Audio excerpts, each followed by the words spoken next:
Belum kita rakit. Capek juga kan? Jadi ini namanya body harness.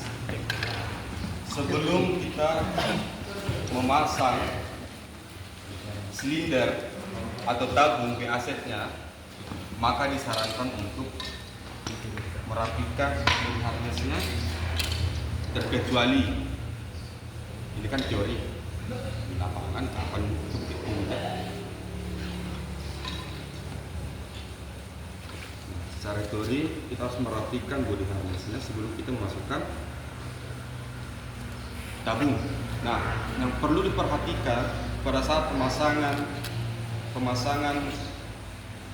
tabung BAZ atau silinder, kita harus pastikan dulu. Gosok bang. Mana aja deh gosok bang. Udah barbar semua. Kita harus pastikan body harness-nya ada yang rusak enggak. Kita harus lihat tabungnya ada yang rusak atau tidak. Artinya kita harus melakukan pengecekan secara fisik tentang alat yang akan kita pakai, kita pergunakan. Nah, ketika semuanya kita jamin dan kita katakan dia layak untuk dipakai, maka kita akan merakit sesuai dengan ketentuannya. Ini dirapikan, body harness dirapikan, kemudian dimasukkan tabung.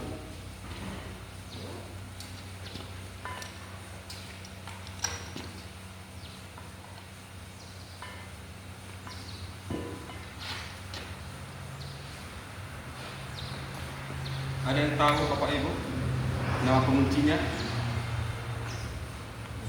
Regulator. Regulator.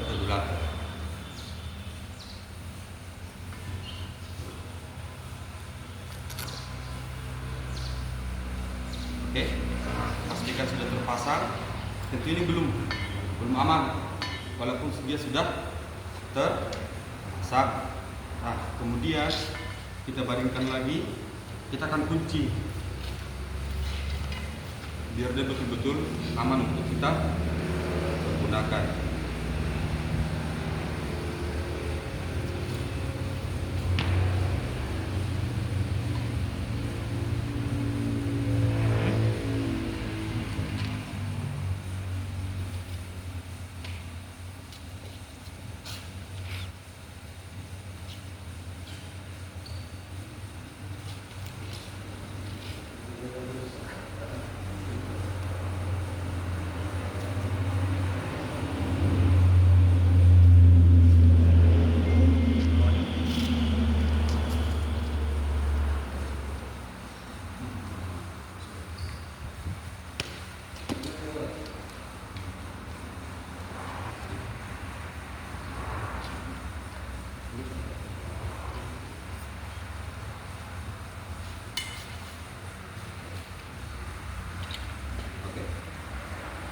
Nah, setelah semuanya sudah terpasang, jangan langsung pakai dulu, diperhatikan dulu.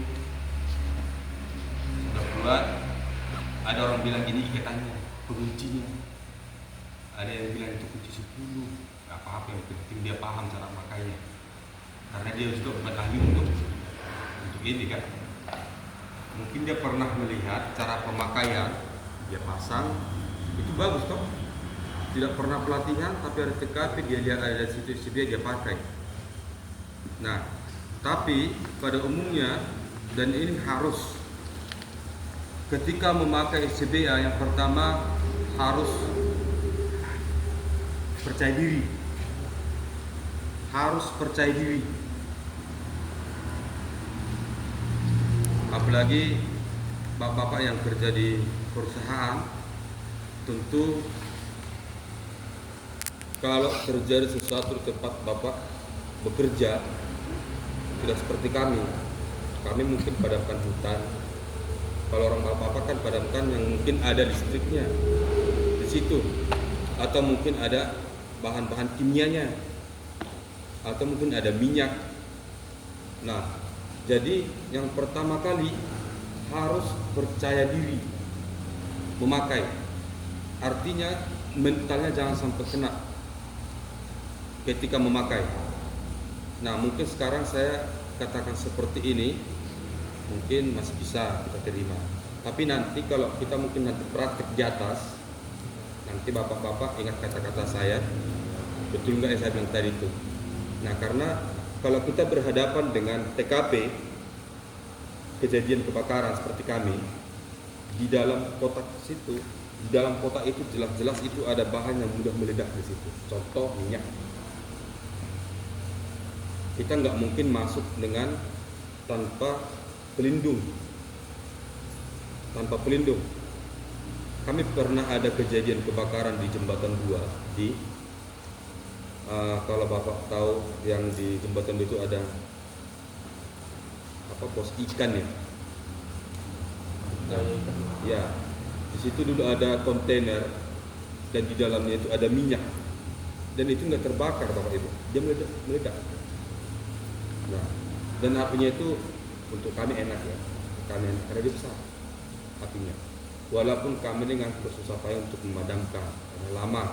Nah, yang saya maksud di situ ketika kita memakai BAC dengan api yang sangat membara, panas sekali. Jangkauan 30 meter itu panasnya masih dekat sekali. Nah, kita harus percaya diri dalam memakai, harus percaya diri dan percaya pada alat yang kita gunakan. Jangan kita percaya diri, tapi alat ini contoh seperti ini. Karena mungkin tadi Bapak Ibu lihat kawan saya agak ragu mengikat, agak ragu. Bukan dia tak paham, mungkin dia grogi.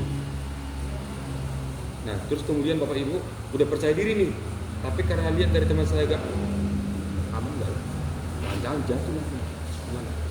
Harus percaya pada alat yang kita pakai. Nah, kalau semboyan di safety saya kurang paham. Tapi kalau di kami mungkin Bapak Ibu sudah tahu semboyan di pemadam itu apa? Pantang pulang walaupun nyawa taruhannya. Nah, jadi ketika kita masuk ke dalam TKP, kita harus ikhlas. Kita harus ikhlas. Yang namanya musibah itu kita tidak tahu. Betul? Ya, jadi yang pertama harus percaya diri. Yang kedua harus percaya pada alat yang kita pergunakan. Oke? Yang ketiga, ini sangat disarankan harus yang mahir. Itu makanya ada pelatihan atau ada yang dilatih untuk rescue atau penyelamatan. Nah, ketika ini sudah terpenuhi, dia harus cakap secara pribadi, cakap secara mental, dan cakap tentang alat yang dia pergunakan. Dia harus paham nih penggunaannya. Nah, ketika ini sudah terpasang semua, sudah dipakai, bingung. Ini setelahnya gimana? Ini caranya gimana? Apa fungsinya ini kok banyak bolong-bolong? Harus cakap tentang alat yang dipakai dan paham cara mempergunakannya. Dan ini tidak disarankan untuk yang coba-coba. Karena ketika kita ada berdiri di sini, sama Bapak Ibu. Sekarang Bapak Ibu ada di hadapan kami. Dulu kami ada di hadapan para pelatih kami. Dulu. Nah, jadi ketika ini tidak disarankan untuk dipakai dengan coba-coba. Ketika ada TKP, maka itu tidak ada pelatihan. Ketika salah memakai, maka yang menjadi korban itu si pemakai. Maka disarankan untuk mahir dengan cara apa? Pelatihan. Dan ini untuk yang terlatih. Ada yang menanyakan? Oh iya, silakan. Yang ketinggi bang. Nah, Satu bang, sebelum memasuki area mungkin kebakaran seperti itu, apakah damkar itu dapat informasi tentang wilayah mana? Tahu kan di lokasi tersebut ada bahan ledakan atau yang lainnya. Dan terus yang kedua, atau adakah pelindungnya untuk di bagian depan ketika memasuki area tersebut? Ketika memasuki area, maksudnya area yang terbakar. Iya. Oke. Kalau tentang area nih ya, area. Saya ambil contoh di PCI dulu. Waktu PCI terbakar, tentu kami akan berkoordinasi dengan security setempat.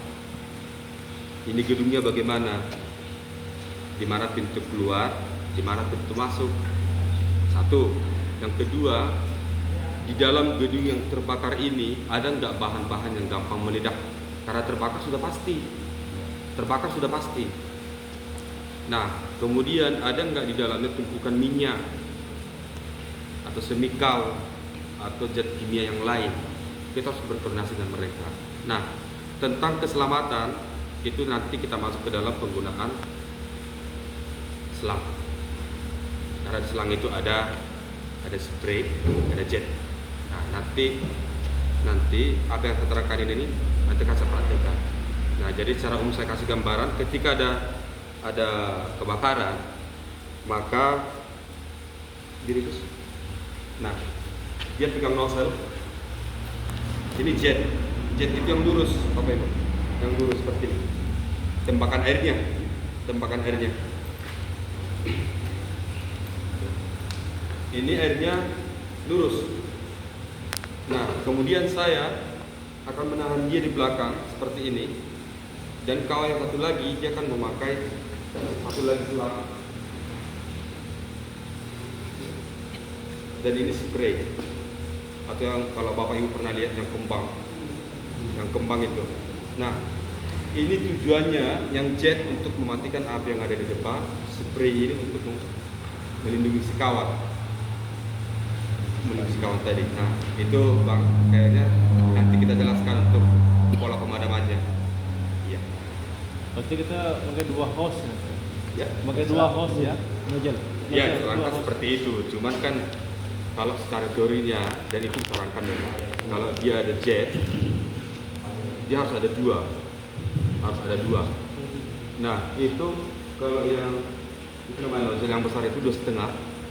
Itu kalau 5 bar saja itu harus 2 orang yang megang. 5 bar saja.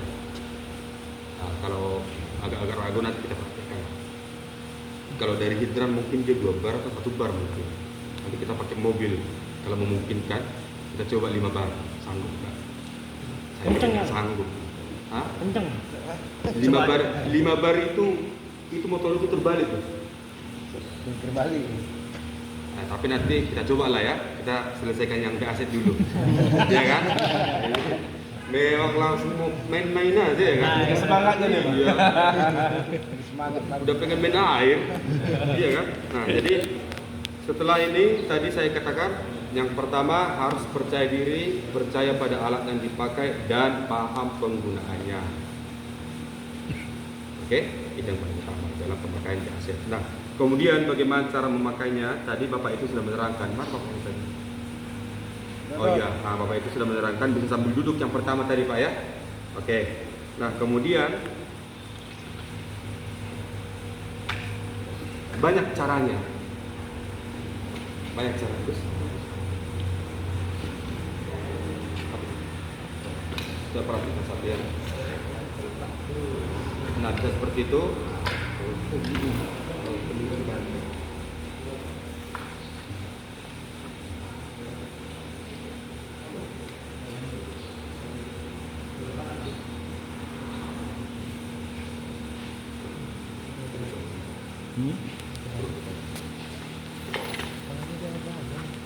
Nah, ini Kebalik lah, Pak. kebalik. Kebalik. Kepalanya ke bawah.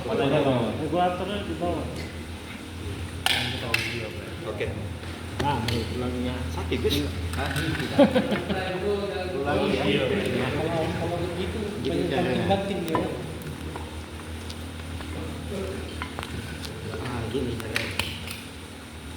Oke.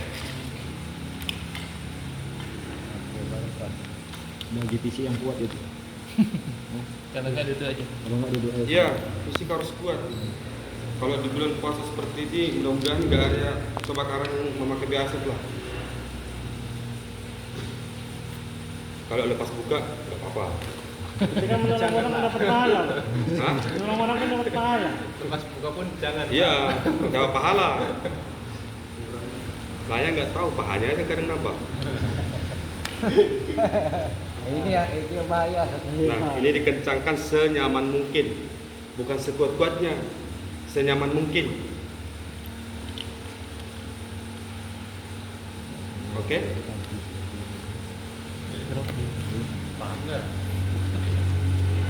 Mang, Mamang. Jauh-jauh aja, Mang. Iya, sini ya. Pelajaran ini. Pakai memang. Oke. Nah, coba diperhatikan Bapak Ibu. Ada lagi. Oke. Bapak ya. Ya, coba perhatikan. Nah, ketika ini sudah terpasang, ini tadi yang saya katakan apa? Kepala. Nah, untuk ketika ini sudah dipakai, maka untuk menghabiskannya yang sisa di dalam selang itu maka ini ditekan seperti ini. Ini akan habis. Nah, ketika ini belum habis, ini bunyi. Tiit, dia bunyi. Nah, kemudian kita setelah dipasang, itu tadi yang saya katakan harus paham dengan alat yang dipakai. Nah, tabung 200 bar penuh. Ketika kita lihat ini tinggal 150 bar, maka kita berhitung. Kalau 300 bar 6 liter itu maksimalnya 35 menit. Nah, berarti kalau ini tinggal berapa? 17 menit. Tinggal 17 menit. Artinya bisa kita pakai sekitar kurang lebih 8 menit. 8 menit. Ini harus kita pahami, harus betul-betul kita pahami tentang bar. Jangan sesekali kita masuk ke ruangan, itu masuk dia bunyi. Nah, kemudian kalau ini sudah dipasang,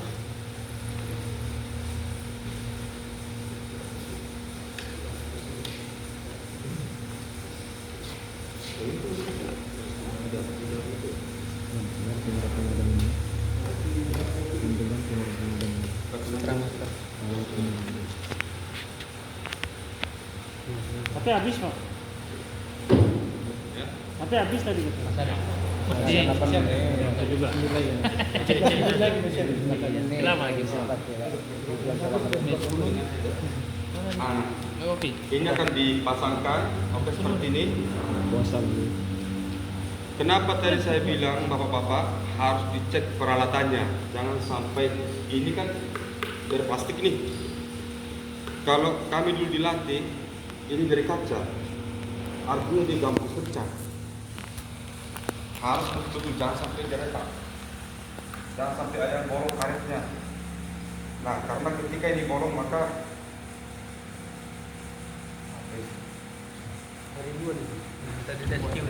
ketika ini bolong maka oksigen yang kita hirup dengan udara yang ada di kejadian kebakaran maka akan bercampur, itu membahayakan diri dari si pemakai. Nah, Inspeksinya berapa bulan itu, Pak? Inspeksinya adakah? Berapa bulan? inspeksi. Kalau di kita sih pernah inspeksi sih ya, karena dia harus terus. Habis terus ya? Iya, dia per 3 bulan kan. Per 3 bulan. Kita ngisi sendiri ada alatnya. Tidak ada. Demot alatnya. Jangan mengharapkan vendor terus. Nah, ini dikencangkan. Nah, kemudian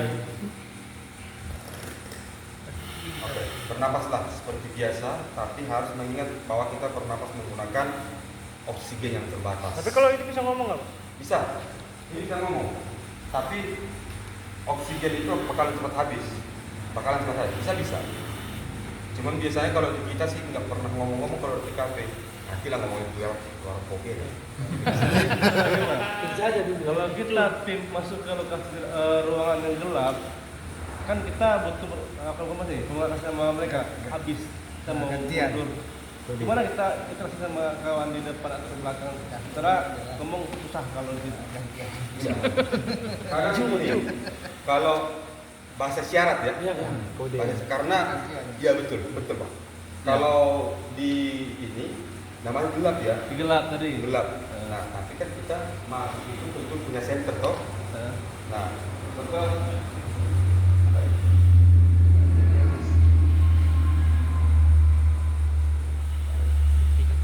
Matikan.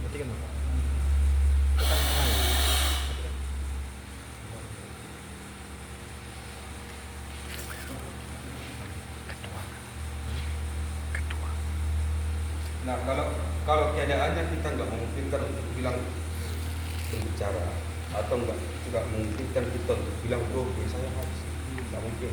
Tentu di ruang gelap kita akan membawa peralatan, salah satunya senter. Kalaupun tidak ada senter yang seperti ini, senter handphone kan ada biasanya seperti itu. Nah, jadi terus tentu kalau kita nanti nggak paham apakah punya kita udah habis atau belum, nah nanti kita bilang gini,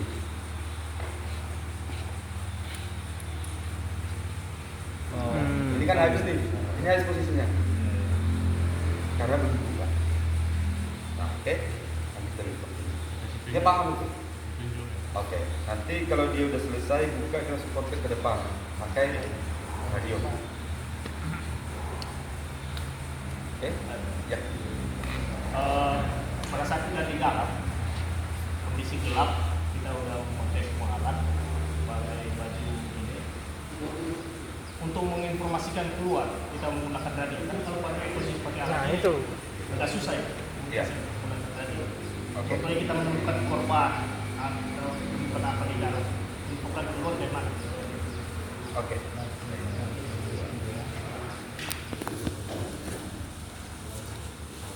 Ketua. Jadi kalau penggunaan ini sebenarnya dia ada alarm untuk memberitahu ke belakang kita bahwasanya sih ada korban. Oke? Dia ada alarm. Atau ini bisa digunakan untuk berbicara. Dia bisa berbicara.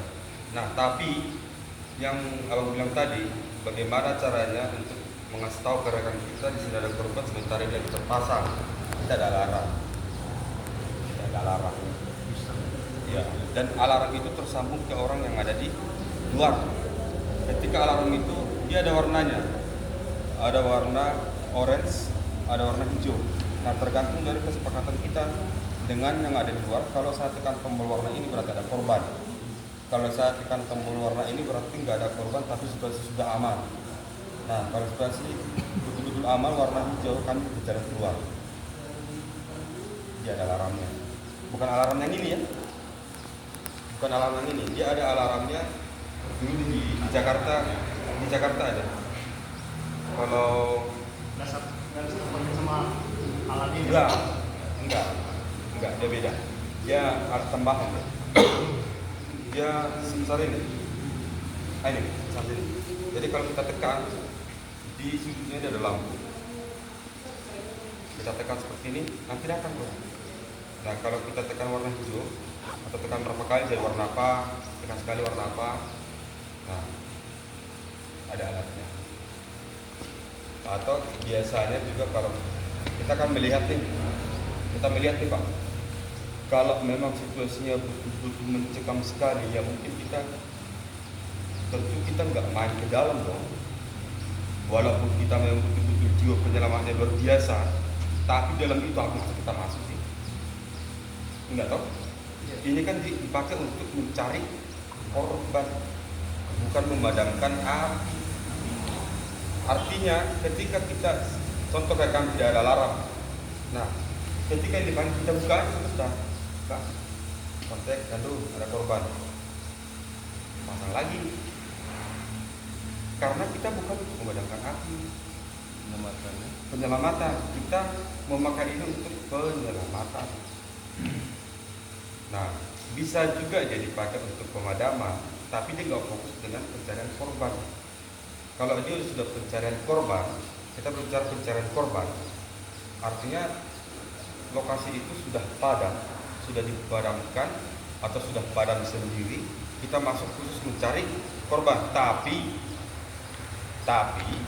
kita masih curiga, mana tahu masih ada asap-asap yang berbahaya. Maka kita pakai yang aset.